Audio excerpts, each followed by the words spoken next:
EAGLES. Eagles.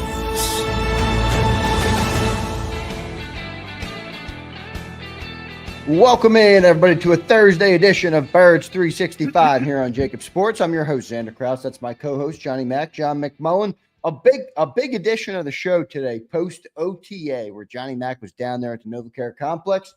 John, how you doing on this Thursday morning, brother? Excited. OTAs. Football. OTA football. It's better than OTA nothing. football is fun. Yeah. It's fun stuff, Johnny Mack. You were talking pre-show. You were the most jacked up pre-show I've seen you in months, John. Yeah. It's manufactured. But hey, you got to manufacture it. It's something. It's something. They're on the field. No doubt about it. John, you went down there yesterday. Take us through it, man. You went down. You talked to Kevin Patullo. You talked to some players post-practice. There was close to 90 players indoor, which you talked about yesterday, that was going to be a little bit tight in there. But they did move the practice indoors. Walk us through getting down there at OTAs yesterday. Bring the people inside the day from John McMullen. Yeah, I mean, first off, obviously it was disastrous from a weather perspective yesterday in the area. So they had to move inside to the bubble, which is not the most convenient thing to do for the Philadelphia Eagles. People got to see their new sort of decoration of the bubble. That excited some people. They have a big Super Bowl mural up on the one side, both Super Bowls. So I think everybody got most excited about that. But yeah, on the field, obviously, just a first day, and the more important parts are injury guys. Positive step, I think, from Nolan Smith, who's not practicing, had a big brace on his left arm, but did work in individual drills and did stretch and everything like that. So he's coming along. Cam Jurgens rehabbing from back surgery was there. Obviously, he didn't participate. Landon Dickerson wasn't there. He's coming back from knee surgery. We know Jihad Campbell and Nakobe Dean, they're coming back from surgeries. They were there, but obviously not participating. So to get those updates on the health of certain players who were injured at the end of last season is a big part of it. And then you saw the default setting on the depth chart. I will say, a lot of people are going to get excited. Bryce Hupp was not there, so that's a big story to me because he's coming off a difficult first season with the Eagles. He makes $17 million. This work is all voluntary, so that's an indication that the Eagles are probably looking to go in a different direction with June 1st looming. You think with the voluntary work, it wasn't just coincidence, or he wasn't in the area or whatever? Well, it's possible. Because I try not to, just real quick, I try not to overreact. You know what I mean? We talk about how these are voluntary, so I try not to overreact to any of them. Yeah, but in the case of certain guys who weren't there, like Lane Johnson wasn't there, and I wrote about this on SI.com if people want to check it out. But with people like Lane Johnson, Devontae Smith wasn't there. That's like Fletcher Cox. I compared it to Fletcher Cox, who back in the day would say, I popped my head in. Not a big deal. When you had that demonstrated performance, you're a legitimate star player. Not a big deal at all. Zero. When you're coming off a year Bryce Hupp had, and you have an opportunity to make some hay, because I got to tell you, without Nolan Smith and Bryce Hupp and team drills, the starting edge rushers for the Philadelphia Eagles, and I put that in quotation, Alex Hunt and Azeez Ojulari. The backups, Patrick Johnson and Josh Uche. That doesn't put the fear of God in you from a football perspective. Nothing will. They are thin at that position. And the point is, he has a chance to, open up some eyes and say, all right, we'll reboot this thing. And he's not there. Now, to your point, is it possible something came up? Of course. We all know. It might be a tree problem. I can tell you. Right. We're talking Mike Hill, your refrigerator blew. Something could have happened. And that's why next week will be key. And I asked around, they're very tight-lipped about it. But I did find out that he hasn't been at any voluntary work to date. So that, to me, is saying the two sides got together and are on the same page. He's not going to be here. Now, when we get out there next week, if he's not there again, that seals it. So I guess there's a slight possibility, but I would lean more towards he's not going to be here. And if he's not going to be here, that's fine. But boy, you're putting a lot in the Aziz Ojulari, Josh Uche basket. I think June 10th, John, is there voluntary or is there mandatory minicamp, right? So that what would come of that day? You said next week you'll figure it out, but those are also voluntary. Is the minicamp the mandatory minicamp June 10th? It is, and I think you're going to see clarification. Like if he's not there next week, he's not going to be around. Right, he's not. And you know, June 1st obviously is the key date. It makes it they're not going to be able to trade him coming off. You know, they're going to have to release him. Now Howie in the past with James Bradbury, we see how stubborn he can be. But and you never know, somebody else gets hurt, that might reverse course. But it's not trending in a positive direction for Bryce Huff in Philadelphia. And fans, most fans, judging from this show, are probably going to be pretty excited by that. But yeah, right. You know, it's not that they need before. I think you asked the question yesterday, or I asked the question, I think of BLG. You know, if there's one position they're going to add somebody from outside, and we both said safety. Now after yesterday, I'm saying it's got to be edge rusher. It's got to be edge rusher.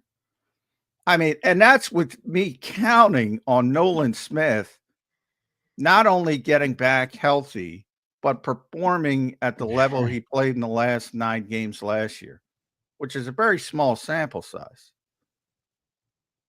But again, Jalix Hunt and Aziz Ojulari. How'd Jalix look? He looked fine. I'm not picking on Jalix, but yeah. I mean, just not a lot of dudes there. Yeah. Big upside, got the podium treatment. So they're very high on Jalix Hunt. But, you know, he didn't the second-year player who, you know, played 300 snaps, basically. And that's your best edge rusher? Nolan Smith isn't there? Think about all the great edge rushers in this league.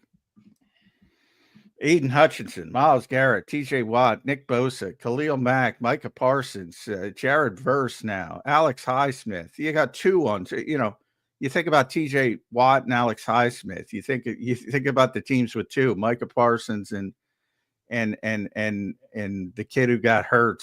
Can't think of his name off my hand. Will Anderson, Daniil Hunter in Houston. Jonathan Bernard. But didn't the Eagles kind of prove last year that they can have a number 1 overall defense without having dominant edge rushers? Now they had much better edge rushers. And I'm not they weren't dominant. You know, they weren't these. Well, no, all right. I'm not saying they're TJ Watt or they're right. Garrett. Like we didn't have that at all. They are really good players. Yeah, Josh Sweat's a really good player. Brandon Graham in obviously limited snaps, but he was playing more last year before he got hurt. Still really effective. I mean, hey, I'm just saying, that is the part right now that could derail this team's march to a repeat. Right. We'll be tracking that all offseason long. We'll track the Bryce Huff stuff as well. John gave you the update on that. John, any other of the positions where there's a battle? Cornerback, safety, right guard. A couple of the offensive linemen weren't there yesterday. Lane Johnson, Landon Dickerson, both weren't there. John mentioned Devontae Smith, Bryce Huff, obviously. Reed Blankenship wasn't there, and Ben Van Sumeren and Avery Williams. That was the full list. But any of the spots, John, where there's a position battle Anything you learned from them? Anything you saw? Hey, they put McCoob out there with the ones. What did you see in the position battles? Well, the most besides the edge rushing situation, the most notable was Adoree Jackson was really ahead of Kaylee Ringo. And there's two parts to that where I think it's also important to note that Quinyon Mitchell did move to the left side. So that's for the most part, that's Slay's old position. And then Ringo, they started out in base. I hate that term because it's not their base defense, but that's how fans look at it. For lack of a better term, yeah. Just use it. So when they only had two cornerbacks on the field, Cooper was outside as expected. And then when they went to nickel, which is really their base, Cooper kicked inside. Adoree Jackson came in first. Now, Kaylee got some first team reps. He started out on the second team at left corner. So they're trying him out of both positions because, there's a whole, is Quinyon more comfortable on the right side? You don't want to mess with him. So it seems like they're still trying to, figure out the best way to go at corner. And by the way, Cooper outside is still in the equation as well, full time, but especially if somebody can prove they can handle the slot. McWilliams could be a sleeper, John. Well, he started outside, which is not a surprise because he played outside. A lot of people project him inside because of his size, but he played outside, similar to Isaiah Rodgers. For years, everybody, Isaiah Rodgers got to go in the slot. He's got to go in the slot. He's got to go in the – never did because he's just not good at it. And he's good outside despite his size deficiency. So, Max started outside. I didn't see him in the nickel, but they have a bunch. Remember, they have a crap load of bodies right now. So they have Perry Nickerson, who nobody knows, but, that's a veteran slot corner. So especially in practice, Perry Nickerson is going to play a lot of slot. Do I think he's going to make the team? No, but he's going to play a lot of slot in practice. So, and then behind the scenes, I thought one of the most interesting parts, and this is the rare good part of being in the bubble, because you're in a much more condensed space and you can see everything. Right. And nobody's on the far field, basically at Citizens Bank Park, where you need the binoculars. But when they did special teams, they did a special teams period. I thought it was interesting that Nolan, as I said, was doing some individual work, and Zach Bond joined him with Jeremiah Washburn, who's their edge rushing coach, which gives you an indication. And that's what Jahad Campbell will do as well when he's healthy. So you kind of see how they're going to, one of the things is like, talked about it with Travis Hunter. How do you prepare somebody to play with such limited time to play offense and defense? Now, it's not to that level, but how is somebody going to be with Bobby King and Jeremiah Washburn? They can't be at the same time. It's two different positions. So how do you do it? And you saw a little window into it with Zach Bond. Well, they're doing special teams. Everybody not on special teams or not a big part of special teams because obviously Nolan and Zach played some, but they're not a big part of the four core, especially with 90 guys. They're off doing other things on the side, and they were working on pass rushing drills. And that's what they'll do with Jahad Campbell when he's healthy as well, to get him ready to sort of play that dual role. So that was interesting. Right guard, Tyler Steen was the default setting. You can see it's developing as exactly as I thought I would. Kenyon Green will be the second guy. And if they both fail, Matt Pryor's going to be the right guard. Yeah. That's my feeling. And because, they didn't have Lane, they didn't have Landon, they didn't have Cam. So the starting offensive line was jumbled mismatch. Only Jordan Mailata and Tyler Steen out there of the projected starters. And Matt Pryor started at left guard because Tyler Steen was there. But that is, I think, how the offensive line is going to shake out. So I mentioned Adoree Jackson. Makuba, they started out very quickly. Now, once they probably rotated safety more than any other position. Now, Reed Blankenship wasn't there. So the guy who got, and be careful with this, because this was where everybody got suckered in on Devin White last year. Oh, he got the first rep. Who got more reps? Right.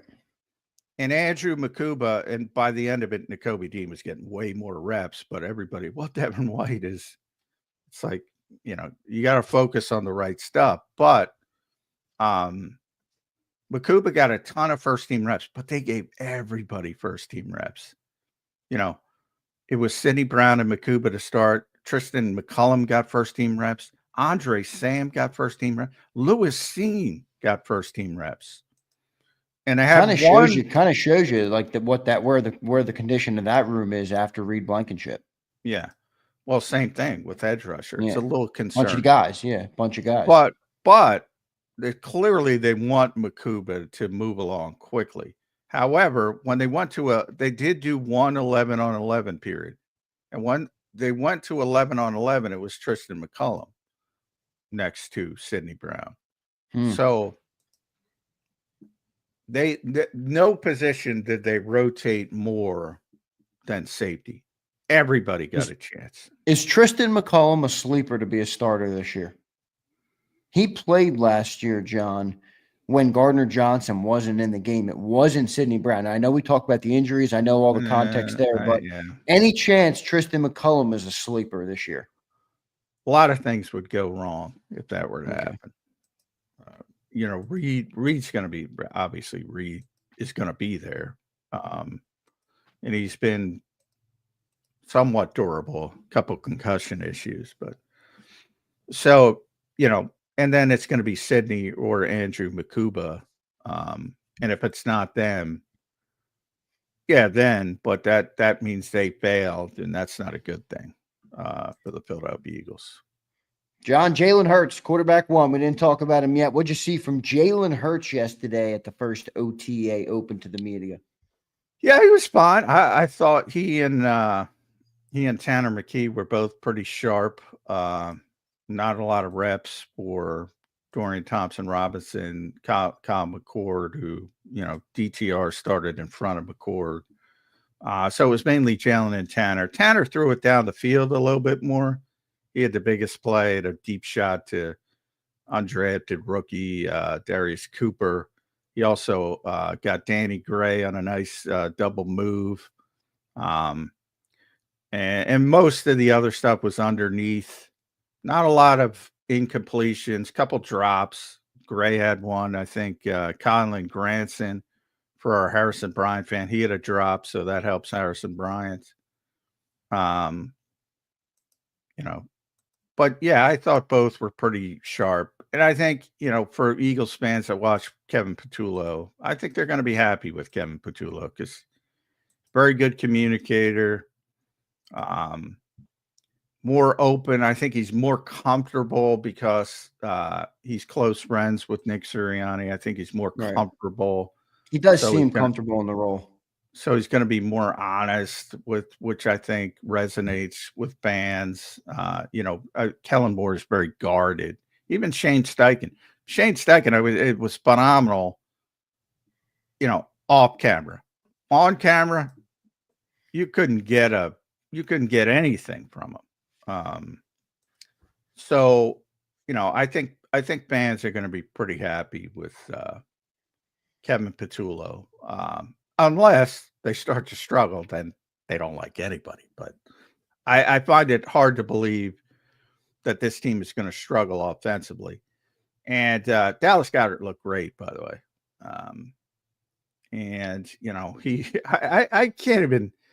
I I can't even fathom what that was about. I still can't fathom it.